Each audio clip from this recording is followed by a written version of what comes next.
puissiez le placer en langue nationale. Beaucoup disent que Maman Wagner a l'obalinga la thé. Abundaka, amekaka, au moins, amekaka. Alors, Maman Thérèse Kaikwamba, tu sali émission mobimba pour nous la solo ya passeport. Document ya motuya pour na bana mboka nyonso. Ezala o bavandi na mboka, ezala o bavandi libanda. Outo le 5 juin, gouvernement a lobby na bimisi passeport ya sika. Bosomba yango na talo mokie $75. Président lobaki on a conseil des ministres et moko, ezalaki 99 comme 75. Sécurité, eza garantie et puis ils ont remplir ba normes internationales, les passeport biométrique. Mais na terrain depuis le 5 juin ba kokoso est commis ebelé au risque ya lobby sabatuke opérateur a changé mais bizarre les changer dans côté komika faut laisser il faut boy merci ndengo na Top Congo pour ça ba éclaircissement au lobby on a français mais na lingala to retenir nini par rapport à ba difficulté to retenir nini par rapport à bateau yo basi ba captura ki banda kala banda ba sanza ebelé bazaye kozela to retenir nini pona bandeko ya diaspora. Alors tout d'abord pona bandeko bazozela hein. D'abord na bandana bango parce que na yebi que frustration eleki hein bazozela tango ebele mais na lingi na yebi sa bango solution ya ba problème tozalaki nango et monani. Donc neti ndenge solution ici et monani nazo senga bango moi patience parce que siko tozo kota na phase ya mise en œuvre. Donc impression ya ba passeport ya batu oyo bazale ki kozela capture ya bangopé et ko salama rapidement hein, dans les prochaines semaines et ozala priorité pour na biso voilà. Bana mboka na libanda hein, na diaspora na biso na sina lobby yango tozo salango na bavague to bandi na ambassade 23. Je suis désolé les chiffres en lingala. Bon, comprenez mon émotion. Mais aussi to bandi na groupe ya 23. Bruxelles, Paris, Canada, Washington 23 ambassades déjà babandi au sali ça ba capture. Justement. Toko continuer dans 23 groupe ya 23. Na prochaine semaine bako bandape ba capture. Tout ça net une église hein place au kokité na français ngana osungo comme interprète na lingala. Donc 23 déjà ça va. Justement. 23 musu sezo bakisa. Justement. Na soukapé to aussi les ambassades nyoso tozana ba ambassade 72. Donc na septembre objectif na biso eza vraiment ba ambassade nyoso bazana capacité ya kosala capture. Et rassurer bande kwa diaspora que pasteur et narokoma na moi lobango par rapport à ndé bazela justement parce que objectif na bisopé ezako ko installer système ya envoi ya ba passeport ezala bi hebdomadaire donc aux éli sans ami balé ba passeport nyoso yé ezala na Bruxelles ezala na Paris comme ça attente ezala moulaï li sousouté voilà et pour na ba difficulté aux a rencontré ça au lobani na bandeko balandi. En tout cas, naïbi que eza pas si pour na biso nyoso. Pourquoi? Parce que eza système yasika. Donc nazo sengapé banamboka bazala na moi patience na biso, mais bangope basala procédure nenge et sengeli. Donc si vous avez des problèmes, mutumoko asali sabino mais kopé sambongo te, kokende pas commissionnaire te, kokende pas intermédiaire te, ça la procédure na yo na kimia na transparence. Mais biso pe tozana musala, biso na ministère des Affaires étrangères musala na biso eza kokita na ba centre, kokita na ba na ministère des Affaires étrangères, tout na pe batu problème eza nini et tout mona ba solution. Na ministère intérieur pe pour un problème justement. Donc pour tozo solo la po justement ba problème wana nyoso tozo yoka et si là. Merci beaucoup. Batu bakanga iguta pour ministre balingala te bo échouer hein parce que alobi lingala et puis alobi hein alobi malamu. Tant soit les Christian nous Merci, j'ai vu des gens très stressés tant on a toutes les questions dans lingala. Merci infiniment. Merci à vous. Ce projet, c'est vrai que il a été signé avant votre avènement à la tête du ministère des Affaires étrangères, mais au nom de la continuité de l'État. Tout d'abord, pourquoi avoir décidé de changer de cap? Pourquoi avoir décidé de changer d'opérateur? Tout à fait. Bon, je pense qu'il y avait, et je ne veux pas entrer dans ce genre de détails, mais je pense qu'il y avait à un certain moment dans l'équipe qui nous a précédé une évaluation, que ce soit une évaluation de la qualité du titre même, de la procédure elle-même.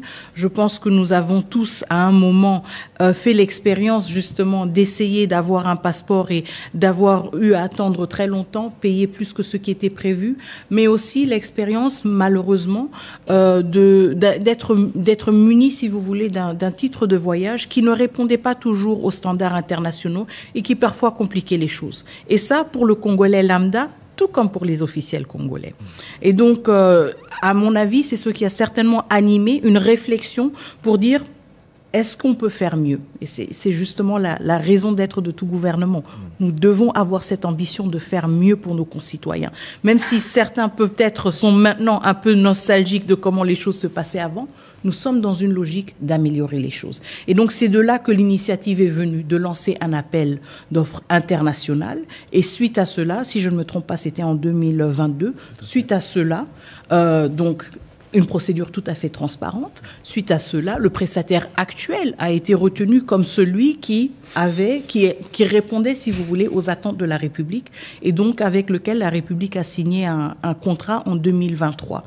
Contrat donc dont nous avons hérité et nous nous sommes inscrits évidemment dans la continuité de l'action gouvernementale, mais aussi dans la continuité d'une action gouvernementale qui répond à toutes les attentes et à toutes les exigences. Ça veut dire que conformément à la loi des PPP, nous avons analysé ce contrat que nous avons hérité, nous l'avons soumis aussi à l'approbation de son Excellence Madame la Première ministre et nous avons publié le contrat.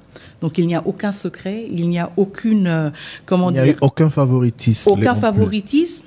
Et justement, nous avons quand même fait l'effort de réanalyser ce contrat-là pour nous assurer justement que cette continuité-là était en bonne et due forme et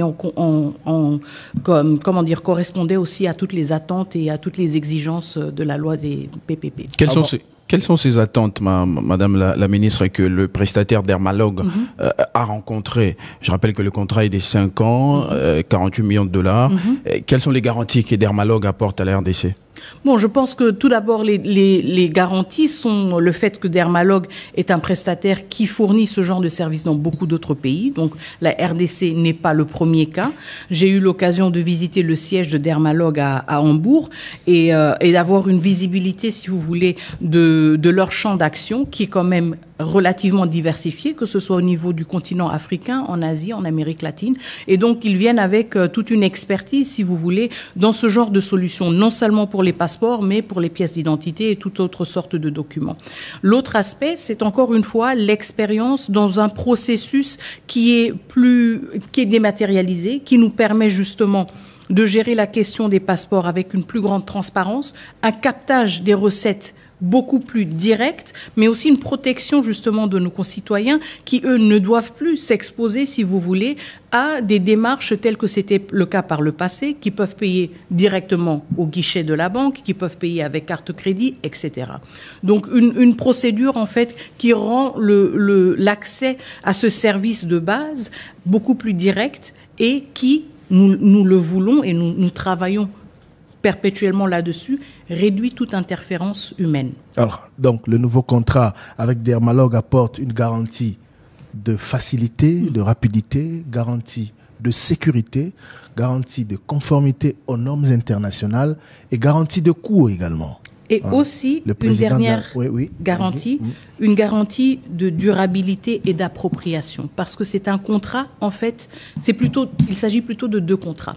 Donc, on a le contrat pour la production des passeports, tel que c'est le cas maintenant, mais il y a aussi un deuxième contrat de Dermalog qui prévoit l'implantation, l'installation d'une imprimerie en République démocratique du Congo. Et donc, nous nous projetons aussi dans une logique beaucoup plus durable, où nous ne restons pas dans une logique où nous avons un prestataire qui vient avec son équipement, qui vient avec ses équipes. Non, nous nous approprions les connaissances, la technologie et nous dotons la République et ceux qui viendront après nous pour servir la République des infrastructures nécessaires pour une continuité de ce service de manière beaucoup plus autonome au niveau de la République. Donc demain, on peut espérer, en des termes simples, que la République démocratique du Congo imprime elle-même, produise elle-même son passeport. Tout à fait.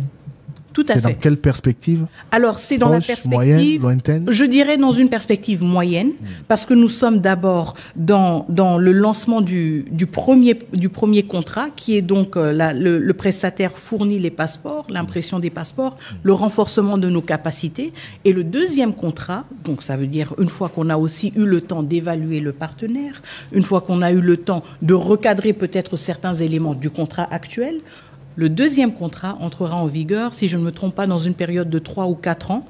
Et celui-ci prévoit justement l'installation d'une imprimerie et qui permettra donc à la République démocratique du Congo de se doter elle-même sur place. Tenue par des Congolais. Tenue par des Congolais. Parce que beaucoup de nos compatriotes se posent la question de savoir pourquoi la plupart de nos imprimés de valeur sont produites ailleurs ou par d'autres. Tout à fait. Et c'est pour cela que j'insiste sur la continuité de l'action du gouvernement, justement.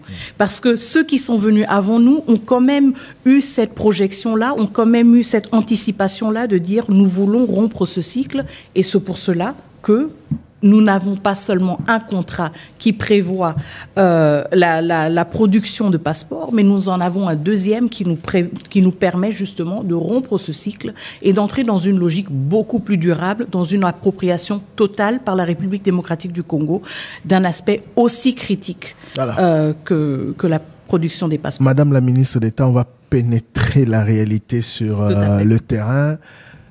Tout Congolais qui vous rencontre aujourd'hui aura envie de vous demander, Maman ministre, comment obtenir le nouveau passeport? Passeport Yassika. Quelle est la procédure? Alors la procédure commence tout d'abord avec le NIF, le numéro d'impôt.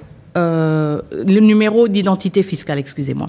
Le NIF est en fait un numéro central qui est remis à chaque individu, donc qui est vraiment individuel, qu'on ne peut pas partager à quelqu'un d'autre, qui constitue la première étape. Une fois que ce NIF a été constitué et que l'identité a été confirmée, vous sollicitez maintenant le rendez-vous pour la capture et pour les différents éléments. Donc vous remplissez le formulaire en ligne qui constitue tous les éléments d'identité pour votre passeport.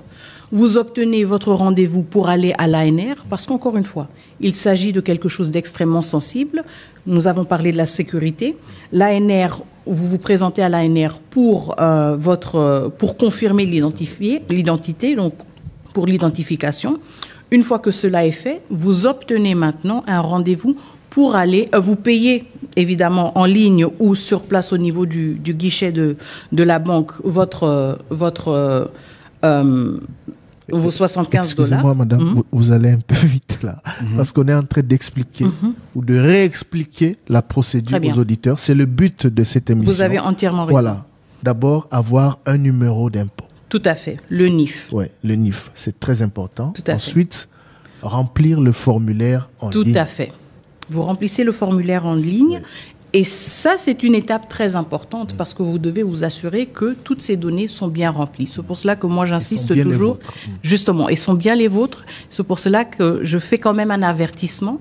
Évitez les intermédiaires, évitez les commissionnaires, évitez les soi-disant experts qui l'ont fait 1000 fois. Que quelqu'un ne le fasse pas à votre place. Justement.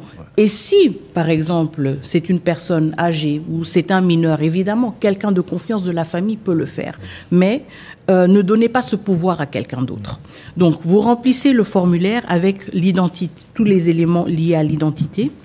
Ensuite, vous payez le passeport, 75 $. 75 $ à vous la le banque. payez à la banque, au guichet de Equity, ou vous payez en ligne, ou vous payez avec Airtel Money ou M-Pesa, hein, la téléphonie mobile.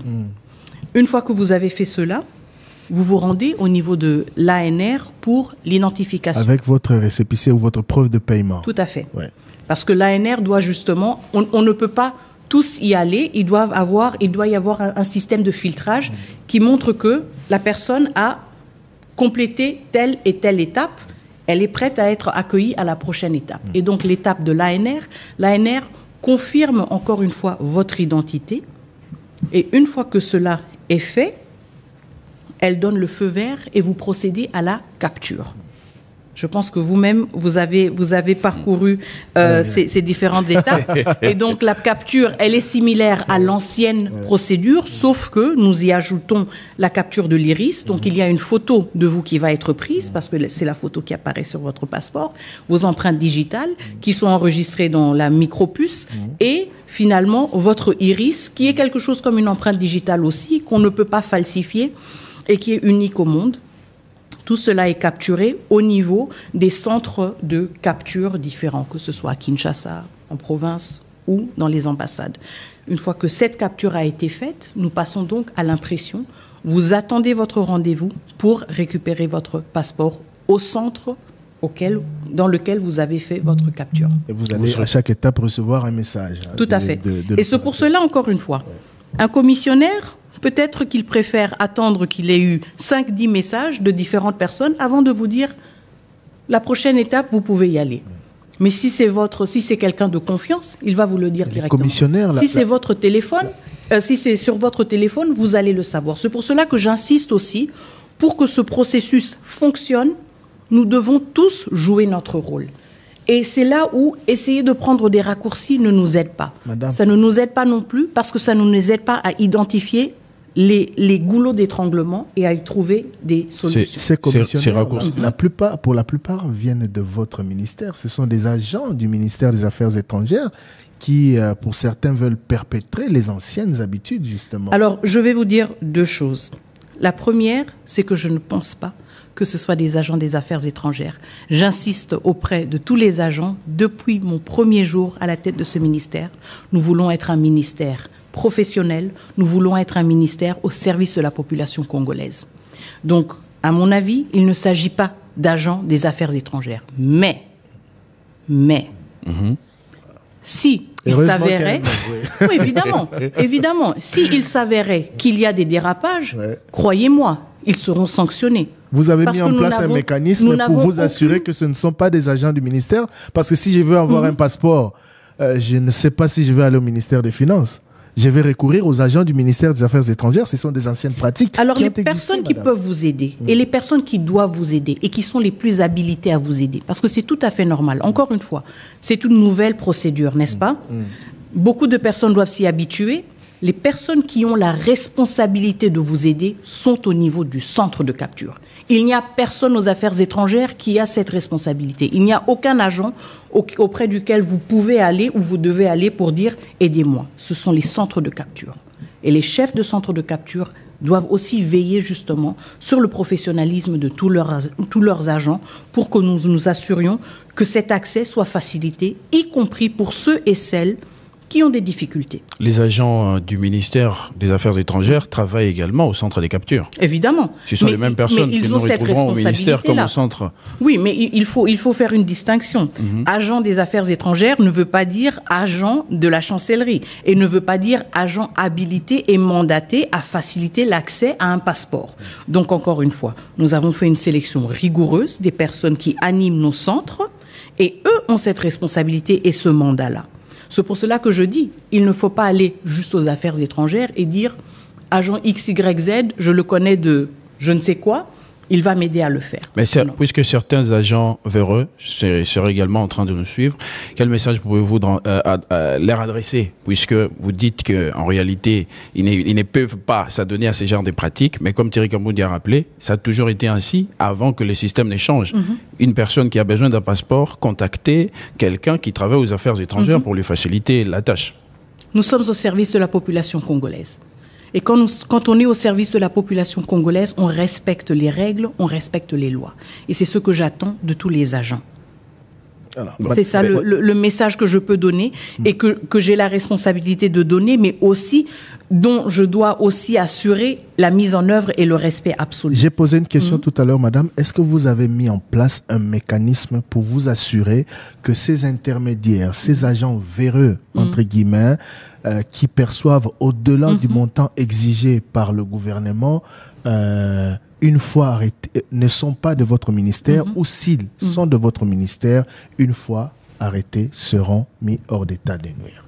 Alors, tout d'abord, nous avons... Interne. Oui, en interne. En interne, nous travaillons étroitement avec l'administration, ça veut dire avec le secrétaire général, mais aussi mon cabinet, pour justement avoir des spot checks, comme on le dirait en anglais, donc des descentes spontanées sur terrain, mais aussi des échanges avec des requérants que nous rencontrons et des réunions périodiques pour voir où sont les problèmes et où est-ce que nous avons justement des irrégularités. Et cela, on s'en rend aussi compte justement quand on analyse le processus vraiment de manière très détaillée. Quand on regarde par exemple, nous avons un lot, disons aujourd'hui, de 500 passeports qui ont été imprimés. Pourquoi est-ce qu'il n'a pas été envoyé? C'est là, quand on commence à poser ce genre de questions, qu'on peut se rendre compte, est-ce qu'il y a quelque chose qui se passe? On va justement entrer dans ces détails-là. Je voudrais que l'on termine ce chapitre. Toute la procédure que vous avez bien expliquée peut prendre combien de jours? Dans un cas idéal, elle devrait prendre maximum 10 jours. 10 jours. Mais comme je le dis, nous sommes dans une phase d'apprentissage, nous nous rendons compte qu'il y a parfois des goulots d'étranglement. Je rappelle aussi une chose, et ça, je ne veux pas me dédouaner d'une responsabilité quelconque, mais c'est un processus aussi complexe. Pourquoi? Parce qu'il n'est pas uniquement entre les mains des affaires étrangères. On a parlé du NIF, qui est le point de départ, mais qui est au niveau de la DGI. On a parlé de l'ANR, et donc on parle en fait de plusieurs intervenants qui ont un rôle à jouer. Et donc notre responsabilité, c'est de prendre le recul nécessaire avec ces intervenants-là et d'essayer d'identifier où est-ce que on a des blocages. Parlons justement de la réalité sur le terrain. Le point des goulons d'étranglement évoqué par madame, vous avez parlé de l'ANR, c'est effectivement un goulon d'étranglement. Nous avons eu des témoignages des gens. Il a déposé le dossier, on lui demande de donner $10, puis $10 de suivi. Après, le suivi qui devait faire 10 jours a fait 20, 30. Est-ce qu'à votre niveau, même si ce n'est pas vous qui gérez directement ces services, que pouvez-vous faire ou qu'avez-vous déjà fait pour que ces goulons d'étranglement cessent d'étrangler? Alors, avant même le lancement du passeport, nous avons toujours travaillé en équipe multidisciplinaire. Donc, ça n'a jamais été un projet uniquement des affaires étrangères où on a dit plus tard, il y a l'ANR aussi, il y a la DGI aussi. Et donc, je pense que nous avons déjà établi un esprit de corps, un esprit d'équipe dans cette équipe constituée des affaires étrangères, évidemment, mais aussi du ministère des Finances, de la DGI et du ministère de l'Intérieur et de l'ANR. Et donc, encore une fois, nous sommes dans une phase où nous nous rendons compte qu'il y a ce genre de problème. Évidemment que nous avons des échanges constructifs axés sur l'identification de solutions avec l'ANR pour trouver une solution. Parce que l'ANR a aussi tout intérêt à ce que cette procédure soit la plus fluide possible. Donc, tout ce que je peux dire, sans entrer dans les détails, c'est justement que nous travaillons étroitement avec tous les partenaires pour voir comment est-ce qu'on peut améliorer certaines choses. Le NIF, on s'est rendu compte au début que c'était tout à fait nouveau. Beaucoup peinaient vraiment à obtenir leur NIF. Certains avaient le NIF mais ne le recevaient pas. Et donc, c'est comme ça, justement, au fur et à mesure qu'on améliore toute cette procédure et qu'on a une meilleure visibilité sur ce qui ne marche pas et sur ce qui doit s'améliorer. Il y a certaines améliorations qui requièrent évidemment un travail un peu plus en profondeur. Voilà. Lorsqu'un dossier qui a suivi la procédure normale, au lieu de faire 10 jours, vous avez parlé des 10 jours, va quand même au-delà. Le problème se pose à quel niveau? Si la personne est passée par l'ANR, il a son numéro NIF et tout le reste, le problème se pose à quel niveau? Pourquoi 10 jours après, je n'ai toujours pas mon passeport? Alors, normalement, après l'ANR, la prochaine étape, c'est la capture. Et normalement, nous avons un délai relativement bref de 48 à 78 heures pour l'impression des passeports. Donc, il se peut qu'il y ait peut-être un afflux particulier, qui veut dire que nous accusons peut-être un retard dans l'impression des passeports ou dans la convocation des personnes au rendez-vous. Il y a aussi parfois les cas où les personnes ne se présentent pas nécessairement à leur rendez-vous. Et donc, ce sont justement toutes ces possibilités, si vous voulez, d'obstacles dont on se rend compte quand on passe de la théorie à la pratique. La théorie, c'est un schéma assez direct, mais la pratique, il y a tout cet élément humain qui rend le tout beaucoup plus complexe. Justement, parlant de la pratique, en des termes simples, comment vous vous êtes assuré avec votre collègue de l'intérieur que le requérant qui arrive à l'étape de l'ANR n'ait pas des frais à payer? Parce que la pratique évoquée par Trésor Kiyombo est dénoncée par beaucoup de requérants soit pour que le dossier aille plus vite, soit pour, voilà, l'insampunda, comme on dit ici au Congo, je passe par l'ANR, il faut laisser quelque chose, ainsi de suite. Comment, jusqu'ici, près de 2 mois après le lancement de cette opération, vous êtes-vous assuré qu'au niveau de l'ANR, la procédure aille plus vite que d'habitude? Alors, ce dont on se rend compte maintenant, justement, dans certaines étapes, ce sont ces retards et ces interférences humaines. Et un des points sur lesquels nous voulons nous concentrer dans notre travail avec nos partenaires, y compris l'ANR, c'est comment fluidifier aussi à leur niveau la procédure. Donc, est-ce qu'il y a des solutions qu'on doit aussi appliquer au niveau de l'ANR? Vous voyez que je sors, si vous voulez, un peu de mon domaine à moi-même, si vous voulez, de ma chasse gardée. Et c'est là où j'engage la conversation, justement, avec le vice-premier ministre de l'Intérieur, avec l'AG de l'ANR, pour voir, écoutez, voici ce qui remonte, comment est-ce qu'on peut trouver une solution. Donc, nous sommes dans cette logique là justement de confronter, si vous voulez, ce qui était prévu à la réalité du terrain et de dire, écoutez, le chef nous a donné l'instruction, le passeport coûte $75. Nous ne voulons pas qu'il y ait des interférences quelconques. Il y a $1 de plus justement de dépensé par tout à fait. Un citoyen congolais. Mais nous observons qu'il y a quand même parfois des dérapages. Comment est-ce que nous pouvons verrouiller cela? Parce qu'à la fin, c'est de cela qu'il s'agit. Il s'agit de mettre en place des procédures qui verrouillent et qui empêchent cette interférence humaine, malheureusement, qui est un peu le résultat de certaines mauvaises pratiques que nous avons dans différents segments, si vous voulez. Madame la ministre d'État aux Affaires étrangères, après l'ANR, place à la capture, selon la présentation que vous avez faite ici. Et aujourd'hui, le problème, c'est au niveau de la capture. Les premiers à avoir obtenu ce nouveau passeport, j'en fais partie, ont été très vite pris en charge. Mais depuis, il y a tout le temps des problèmes de connexion. Je suis passé par votre centre qui se trouve, ou le point de capture qui se trouve au centre culturel sur le boulevard Triomphal, avant-hier, mais c'était un monde fou, impatient.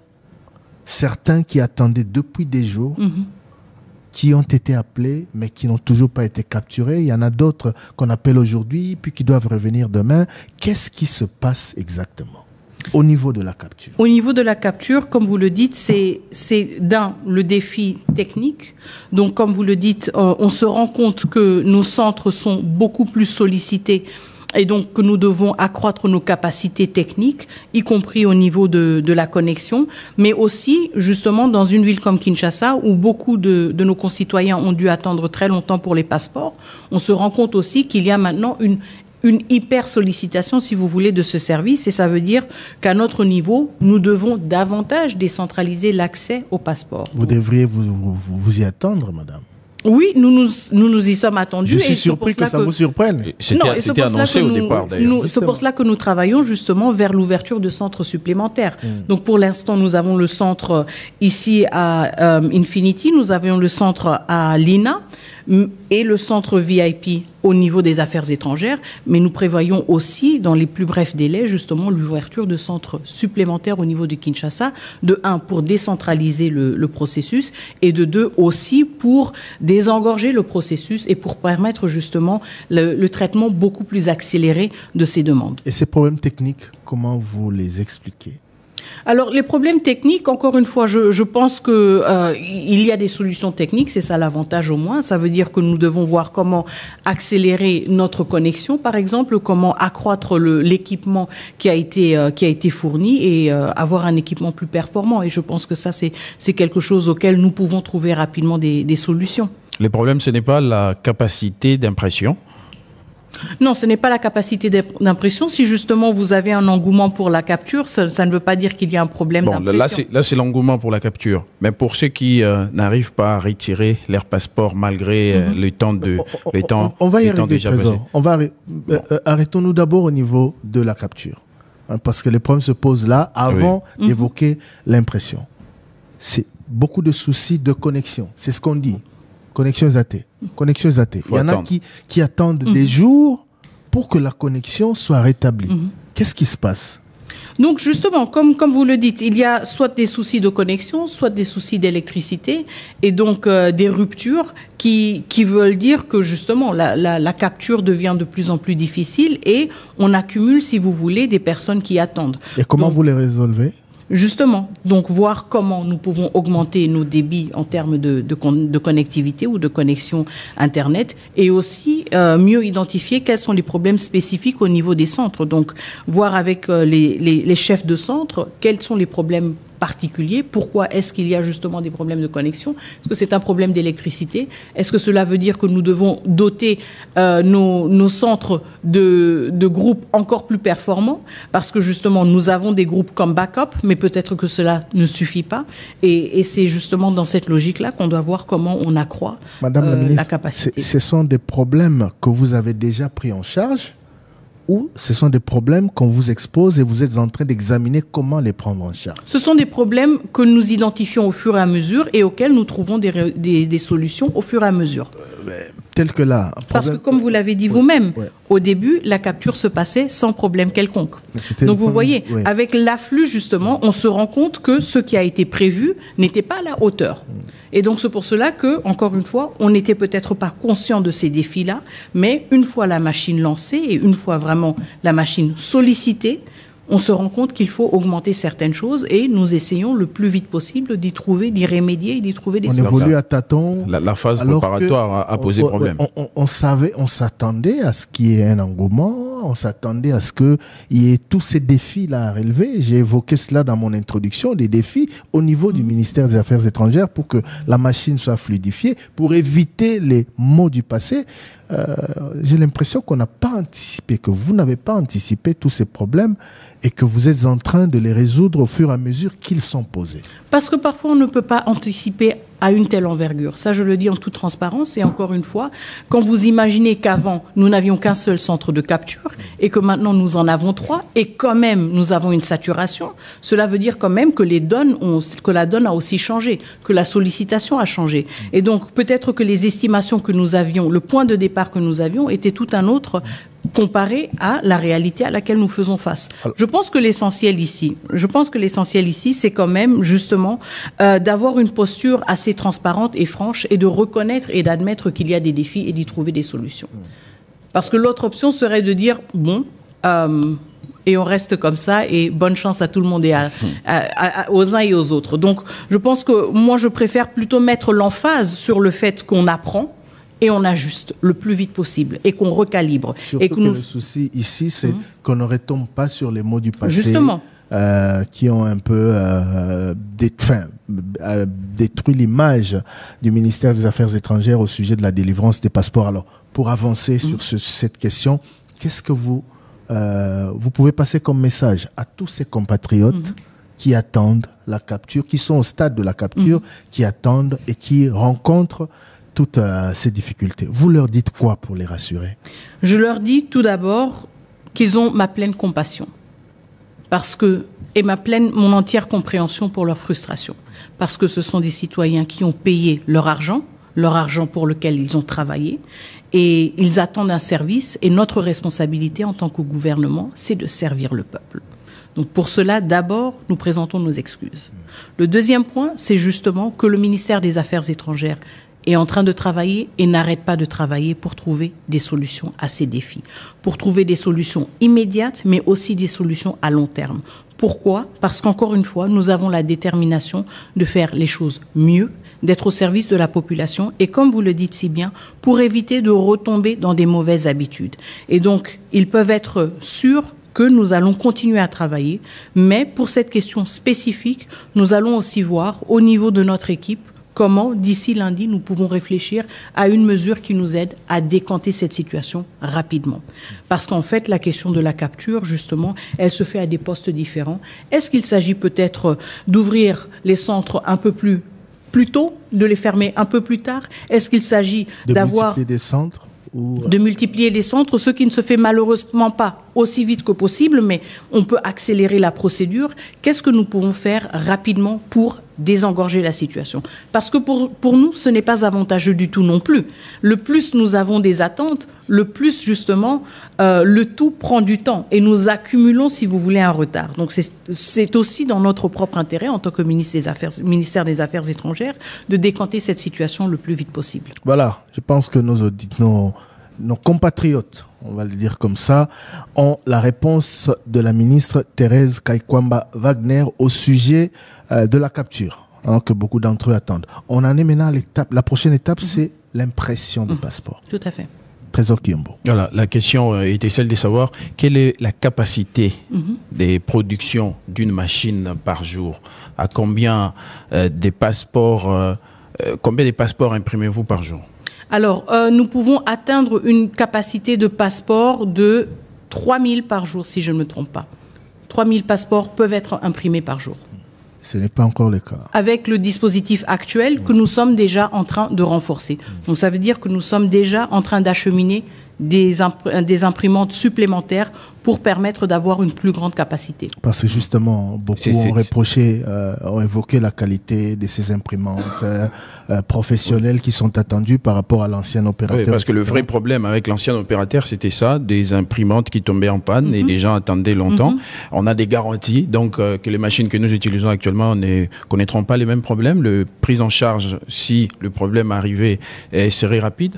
La prise en charge serait rapide. Déjà, nous avons un contingent plus grand en termes d'imprimantes. Ça veut dire que s'il y en a une par malheur ou par mégarde qui tombe en panne, nous avons quand même un dispositif qui nous permet de pallier justement au fait qu'une imprimante est peut-être désactivée. Mais en même temps, le suivi, l'appui technique, la maintenance de tout cet équipement fait partie intégrale aussi de notre contrat avec le prestataire. Et donc, nous avons tout intérêt justement à exiger aussi une qualité, une bonne qualité en termes des imprimantes et du matériel qui est livré, mais aussi la capacité de répondre et de trouver des solutions le plus vite possible quand il y a des problèmes. Madame la ministre d'État, je voudrais vous prendre au mot. Vous dites, nous sommes en mesure de produire 3000 passeports le jour.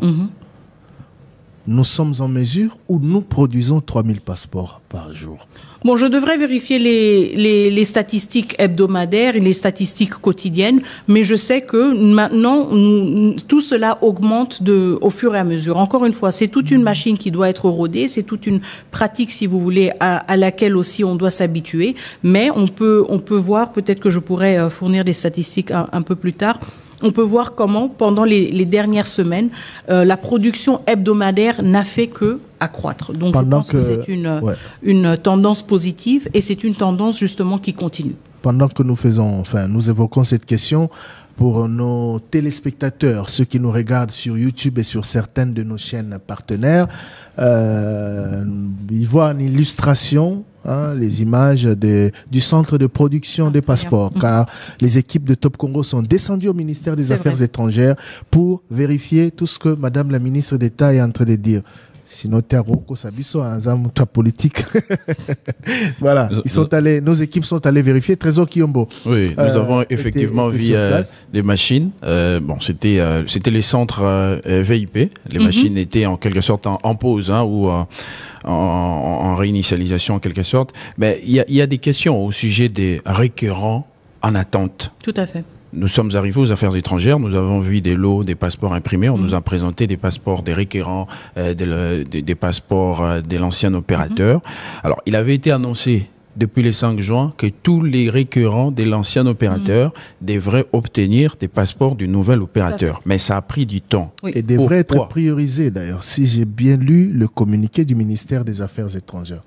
Voilà, pourquoi ça a pris autant de temps? Alors, les requérants se sont fait enregistrer et ont fait leur capture dans le système de l'ancien prestataire.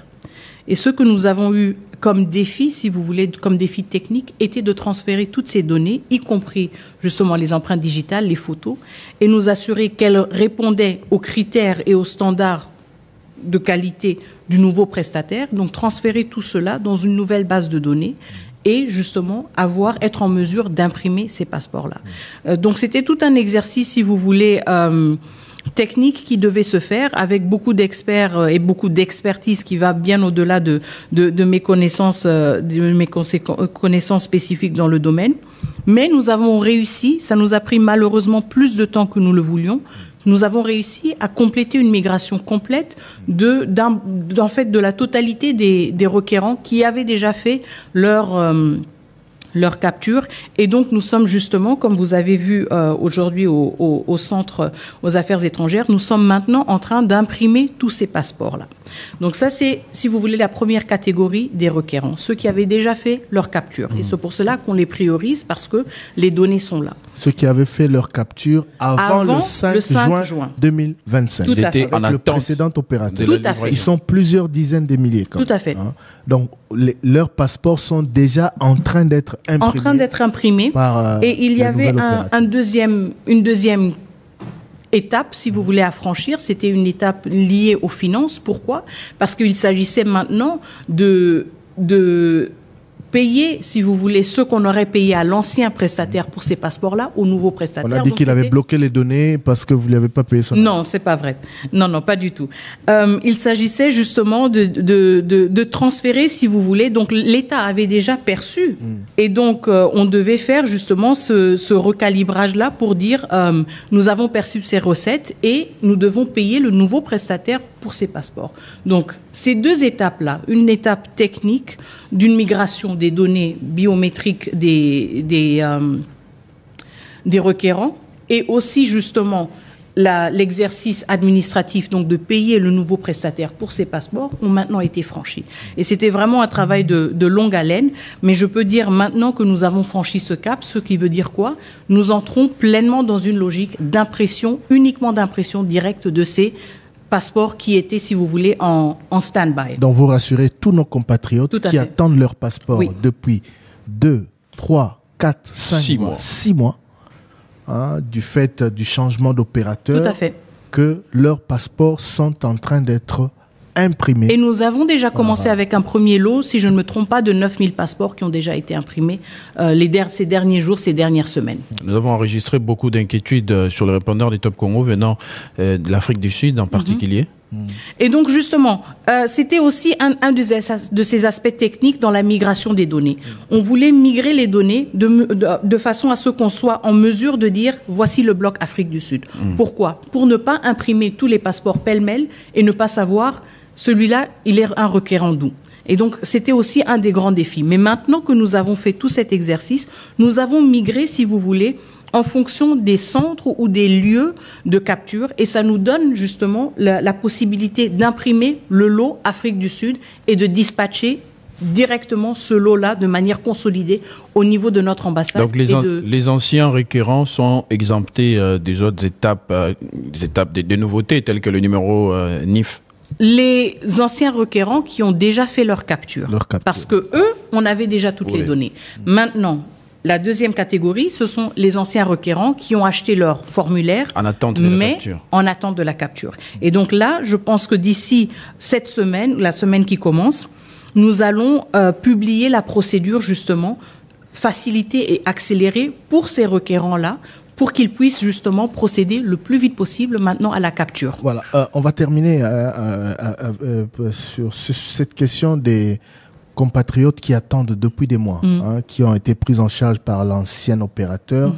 Vous donnez quel délai pour apurer ces arriérés, je vais dire ça comme ça? Vous donnez quel délai pour que tous, on m'apprend qu'ils sont au-delà des 100 000, à travers le monde, je ne sais pas si vous avez les mêmes chiffres, mais vous donnez quel délai pour que le ministère des Affaires étrangères puisse disponibiliser tous ces passeports en attente depuis des mois? Alors, il serait difficile de fixer exactement le délai, mais je pense que c'est une affaire de semaines, pas une affaire de mois. Et encore une fois, nous sommes en train de fournir tous les efforts nécessaires pour accroître notre capacité d'impression au maximum. Encore une fois, maintenant que l'étape technique et l'étape des finances a été franchie, il n'y a rien qui nous empêche, si vous voulez, de faire tourner les machines à 100% pour décanter la situation le plus vite possible, en commençant par ceux qui ont déjà fait leur capture, dont nous avons déjà imprimé 9000 passeports, mais où nous continuons justement. Et donc pour cela, nous avons aussi mis en place au niveau des affaires étrangères une cellule, si vous voulez, de crise qui, elle, ne va pas travailler, si vous voulez, selon les heures des fonctionnaires, mais qui va fonctionner bien au-delà de ces heures-là parce que nous sommes conscients de l'urgence. Comment la contacter? Vous avez mis en place un mécanisme pour... Non, en fait, nous ne voulons pas mettre en place de mécanismes qui pourraient créer une interférence parce que là, il s'agit justement d'une impression accélérée. Donc, cette équipe-là travaillera les samedis, les dimanches, elle travaillera jour et nuit pour assurer justement que cette production ait lieu le plus vite possible et sans délai. Thérèse Kaikwamba-Wagner, ministre d'État aux Affaires étrangères, sur le plateau de édition spéciale sur Top Congo FM. Alors parlons de nos compatriotes de la diaspora, Madame la ministre d'État. Trésor Kiyombo a évoqué ceux de l'Afrique du Sud, qui appellent souvent, mais il n'y a pas que ceux de ce pays. Nous avons reçu récemment des plaintes des étudiants congolais en Russie. Nous avons reçu des plaintes de nos compatriotes au Canada, aux États-Unis, en France, au Portugal, en Belgique. Qu'est-ce qui est prévu dans le cadre de ce nouveau processus ou de ces nouveaux passeports pour nos compatriotes de la diaspora? Vous êtes de la diaspora, vous savez à quel point tout à fait ce document est essentiel pour la vie d'un compatriote vivant à l'étranger. Tout à fait. Pour la diaspora, donc, nous avons lancé d'abord les centres de capture au niveau de Kinshasa, c'était le point de départ, mais nous avons aussi justement prévu d'avoir des centres de capture au niveau de nos ambassades respectives, et cela en vague. Donc, je peux déjà vous confirmer que nous avons 23 ambassades où les captures sont opérationnelles. 23, y prise compris... en charge par l'actuel opérateur. Tout à fait. Y compris, je ne vais pas toutes les citer, mais je peux vous dire qu'au niveau du Canada, par exemple, cela fait au moins 2 semaines que la capture est opérationnelle. Capture et délivrance des passeports après? Capture, impression à Kinshasa, délivrance au niveau de l'ambassade. Okay. Et donc, par exemple, au niveau du Canada, c'est le cas. Au niveau de Paris, c'est le cas. Bruxelles, Bucarest, La Haye, bref. Nous avons une première liste, un premier Washington, batch. c'est le cas aussi? Laissez-moi vérifier. Désolé, je ne les ai pas tous en tête. La Russie. Non, Washington, oui, Washington c'est le cas, excusez-moi. Washington c'est le cas. Et donc maintenant, nous avons le deuxième batch, si vous voulez, ou le deuxième groupe, le deuxième lot de nos experts au niveau de nos ambassades qui sont en formation au niveau de la centrale du prestataire. Donc il s'agit encore d'un lot de 23 qui sont en train de clôturer ou qui viennent de clôturer la formation et qui vont donc regagner leurs postes respectifs pour donc amener ce chiffre de 23 ambassades à 46 ambassades. Et ensuite, nous aurons la dernière phase avec les dernières ambassades qui nous restent et donc qui nous permettront justement d'avoir ce service aussi accessible à notre diaspora et non seulement au niveau de Kinshasa ou de certaines provinces. Donc, en conclusion, que nos compatriotes vivant à l'étranger se rassurent. Tout à fait. Que depuis 2 semaines d'abord, 23 ambassades. Plus de 2 semaines. Depuis plus de 2 semaines, 23 ambassades ont déjà commencé, organisent déjà des captures. Tout à fait.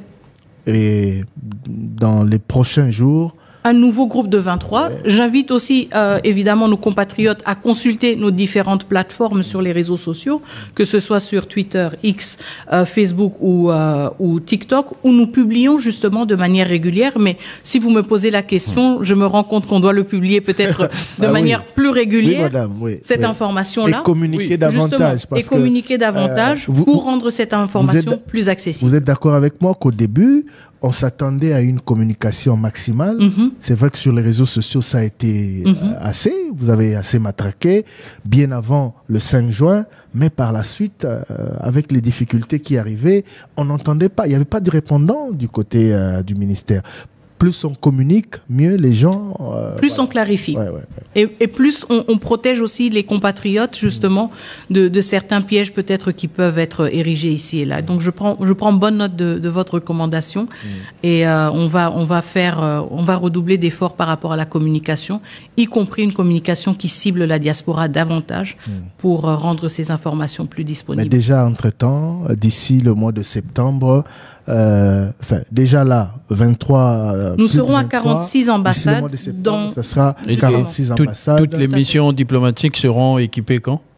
Donc normalement, le troisième groupe devrait intervenir en septembre, mi-septembre, peut-être fin septembre. Et ça, c'est le dernier groupe, parce que nous avons 72 ambassades ou 72 postes diplomatiques, donc ce ne sont pas tous qui ont des captures. Parfois, on a New York, par exemple, où nous ne faisons pas de capture, mais c'est quand même une mission diplomatique.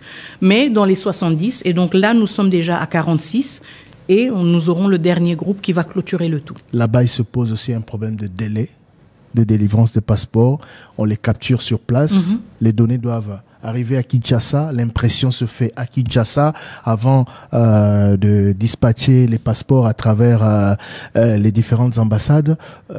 Est-ce que le nouveau mécanisme a comprimé les délais par rapport à ce qui se passait avant, des gens qui se faisaient capturer, qui attendaient des semaines, voire des mois pour avoir leur précieux sésame?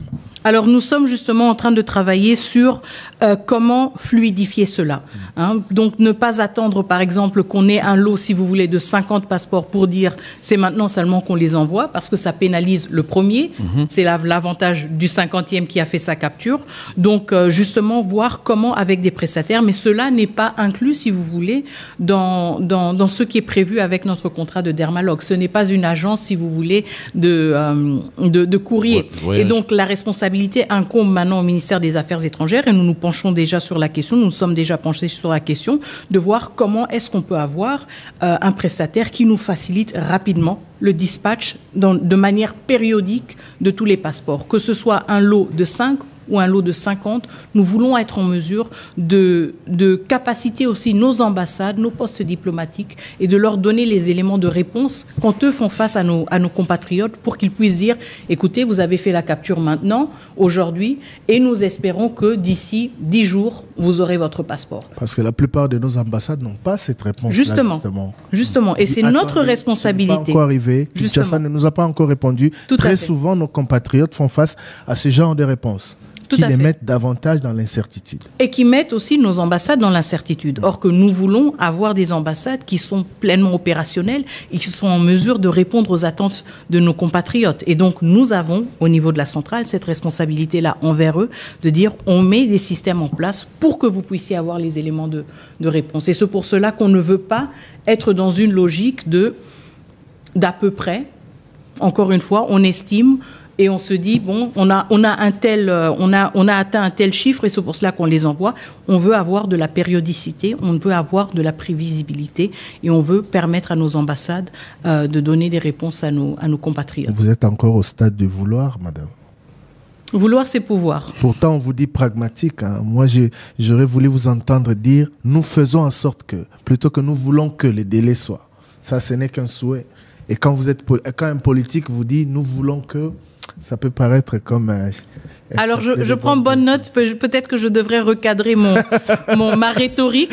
Mais vous savez, je suis pragmatique, c'est vrai. Mais dans mon pragmatisme, je préfère être prudente, et je préfère justement être transparente. Merci. Donc, vous aurez rarement de ma part une confirmation sans pour autant que j'ai la preuve. Et c'est pour cela que quand je vous dis que nous voulons, quand je vous dis que nous travaillons vers quelque chose, je le dis en toute transparence, je l'assume, nous sommes en train de travailler. J'espère que la diaspora congolaise à travers le monde est rassurée, mais elle le sera davantage lorsque tout ce que vous avez promis se matérialisera. Tout à fait. On a quitté le Congo pour l'étranger, mais on va revenir au Congo pour terminer cette édition spéciale. Excusez-nous de vous prendre plus de temps, parce que il y a une information importante à signaler. Le Congo, ce n'est pas que Kinshasa. Tout à fait. Le Congo, c'est aussi les autres provinces.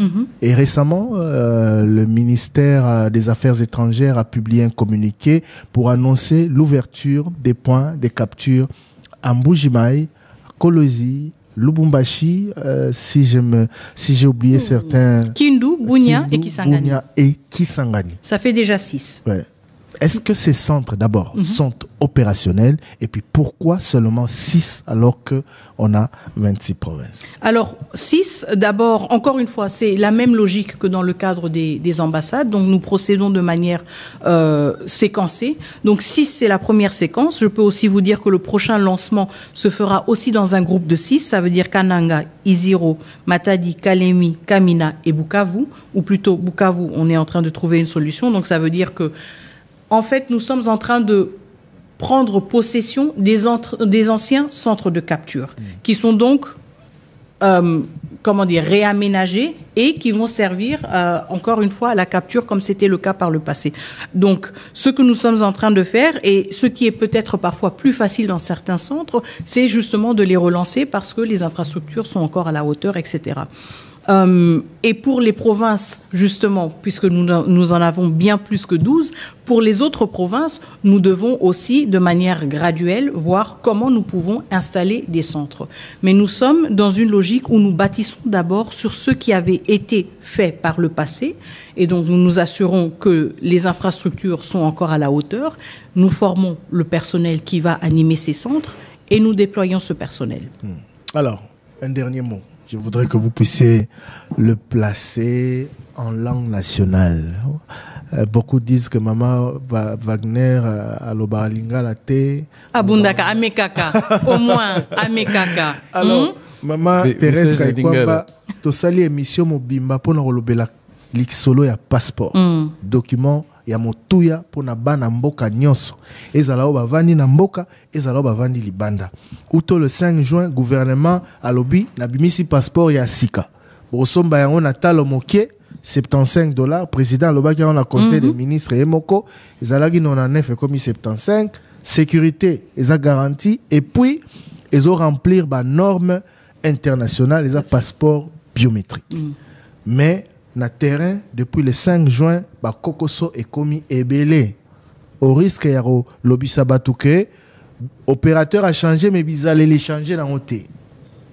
Comme il faut laisser, il faut boy. Merci d'envoyer na Top Congo pour que ça va éclaircissement. Au lobby on a français, mais na lingala, to retenir nini par rapport à ba difficulté, to retenir nini par rapport à bateau yo basi ba captura ki banda kala banda ba sanza ebele. To retenir nini pona bandeko ya diaspora. Alors, tout d'abord, pona bandeko bazozela. D'abord, na bandana bango, parce que na yebi que frustration et leki, bazozela tango ebele, mais na lingi na yebi sa bango, solution, il y a ba problème tozalaki nango et monani. Donc, neti ndenge solution ici et monani, nazo senga bango, moi patience, parce que si ko tozo kota na phase, il y a mise en œuvre. Donc, impression, il y a ba passeport, il y a ba tout. Oyo bazale qui cause là. Capture, il y a bangopé et kosalama rapidement. Dans les prochaines semaines. Et osala, priorité pour Nabiso. Banamboka na libanda, na diaspora Nabiso, na sina lobby ango. Tozo Salango na bavag. Tobandi na ambassade 23. Je suis désolé, les chiffres en lingala. Comprenez mon émotion. Mais aussi Tobandi na groupe ya 23. Bruxelles, Paris, Canada, Washington. 23 ambassades déjà babandi au sal ça va capturer. Justement. Toko continuer dans 23 groupe ya 23. Na prochaine semaine bako bandapé ba capture. Tout ça net une église place au kokité na français ngana osungo comme interprète na lingala. Donc 23 déjà ça va. Justement. 23 musu sezo bakisa. Justement. Na soukapé to aussi les ambassades nyoso tozana ba ambassade 72. Donc na septembre objectif na biso eza vraiment ba ambassade nyoso bazana capacité ya kosala capture. Et rassurer bande kwa diaspora que pasteur et narokoma na moi lobango par rapport à ne bazela.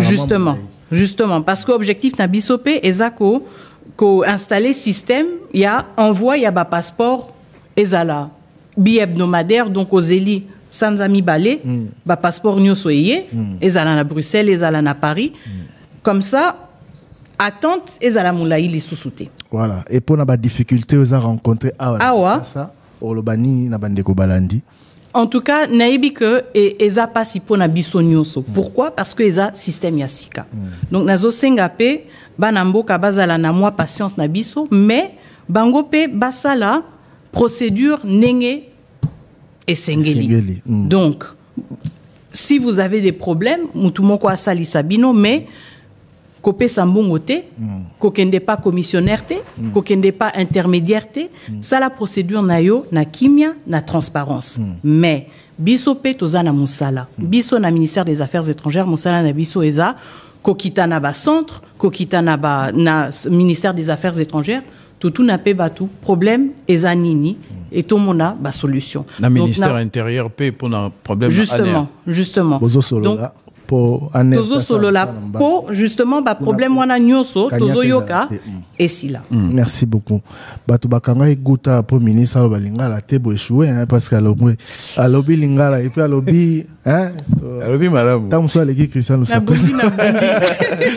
Merci, j'ai vu des gens très stressés tant on a toutes les questions dans lingala.